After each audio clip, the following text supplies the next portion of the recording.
Assalamualaikum warahmatullahi wabarakatuh. Alhamdulillahirabbil alamin wassalatu wassalamu ala asyrafil anbiya'i wal mursalin wa ala alihi wa sahbihi ajmain, amma ba'du. Yang kami hormati Ibu Fajriya Kurniawati selaku dosen pengampu mata kuliah Pengantar Tata Hukum Indonesia, dan juga kepada teman-teman kelas SAI yang berbahagia. Di sini kami dari kelompok kedua yang beranggotakan Wahyu Irsyad Jalaluddin dan saya sendiri Waufa Widu Amri Ilallah akan mempresentasikan materi terkait sistem hukum ketatanegaraan Republik Indonesia. Baik, yang pertama yaitu pengertian hukum tata negara. Sebetulnya di antara para ahli hukum terdapat perbedaan pendapat tentang definisi hukum tata negara. Hal ini disebabkan oleh beberapa faktor. Beberapa di antaranya yaitu faktor perbedaan pandangan di antara para ahli hukum. Kemudian ada faktor lingkungan dan sistem hukum yang dianut oleh para ahli hukum tersebut. Di sini saya akan membahas definisi hukum tata negara menurut beberapa ahli. Yang pertama yaitu dari Cornelis van Vollenhoven. Hukum tata negara adalah rangkaian peraturan-peraturan hukum yang mendirikan badan-badan sebagai alat atau organ suatu negara dengan memberikan wewenang-wewenang kepada badan-badan tersebut. Yang kedua yaitu dari Van der Pot. Hukum tata negara adalah peraturan-peraturan yang menentukan badan-badan yang diperlukan negara beserta kewenangannya masing-masing, hubungannya satu sama lain, serta hubungannya dengan individu warga negara dalam kegiatannya. Yang ketiga yaitu dari Jimli As-Siddiqi. Menurut Jimli As-Siddiqi, hukum tata negara adalah cabang ilmu hukum yang mempelajari prinsip-prinsip dan norma-norma hukum yang tertuang secara tertulis ataupun yang tidak tertulis, yang hidup dalam kenyataan praktek kenegaraan. Setelah mempelajari rumusan-rumusan definisi tentang hukum tata negara yang dikemukakan oleh para ahli di atas, dapat diketahui bahwasanya di antara para ahli tidak terdapat kesatuan pendapat mengenai hal ini. Dari pendapat yang beragam itu kita dapat mengetahui bahwa yang pertama, hukum tata negara adalah ilmu yang termasuk ke dalam salah satu cabang ilmu hukum, yaitu hukum kenegaraan yang berada di ranah hukum publik. Yang kedua, definisi hukum tata negara telah dikembangkan oleh para ahli sehingga tidak hanya mencakup kajian mengenai organ negara, fungsi, hubungan antar organ negara tersebut, akan tetapi mencakup pula persoalan-persoalan yang terkait dengan mekanisme hubungan antar organ-organ negara itu dengan warga negara. Yang ketiga yaitu hukum tata negara dalam arti luas mencakup baik hukum yang mempelajari negara dalam keadaan diam, state in rest, maupun yang mempelajari negara dalam keadaan bergerak, state in bewegung. Selanjutnya yaitu objek kajian hukum tata negara.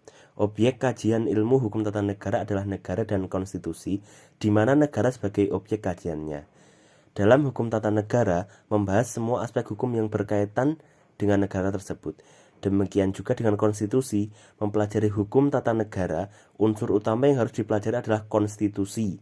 Artinya dengan melihat konstitusi, maka akan diketahui hukum tata negara dari suatu negara.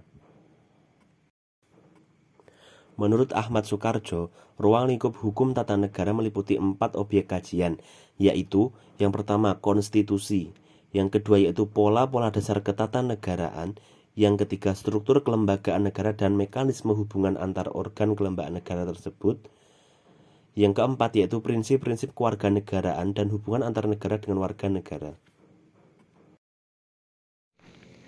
C. Sejarah Ketatanegaraan Indonesia. Indonesia lahir dari perjuangan bangsa Indonesia yang diproklamasikan pada tanggal 17 Agustus 1945. Sejak tanggal tersebut, sistem ketatanegaraan Indonesia mengalami fluktuasi dari waktu ke waktu sesuai dengan kondisi bangsa dan negara yang dihadapi pada waktu itu.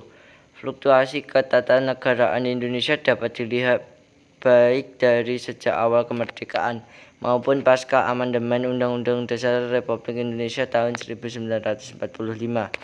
Secara garis besar, sejarah ketatanegaraan Indonesia dan perkembangannya dapat dibagi menjadi 4 periode, yaitu 1. Periode pertama yang berlangsung pada tanggal 18 Agustus 1945 sampai tanggal 27 Desember 1949. Periode kedua yang berlangsung pada tanggal 27 Desember 1949 sampai 17 Agustus 1950. Periode ketiga yang berlangsung pada tanggal 17 Agustus 1950 sampai 5 Juli 1959. Periode keempat yang berlangsung pada tanggal 5 Juli 1959 sampai sekarang.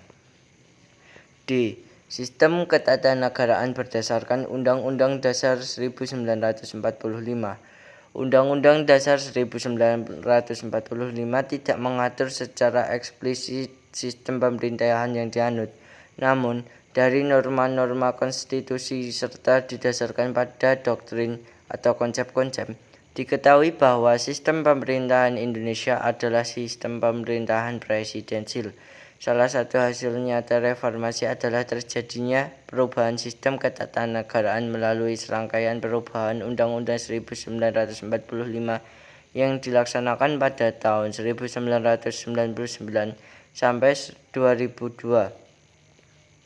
Sekian presentasi dari kami. Apabila ada salah kata, kami mohon maaf yang sebesar-besarnya.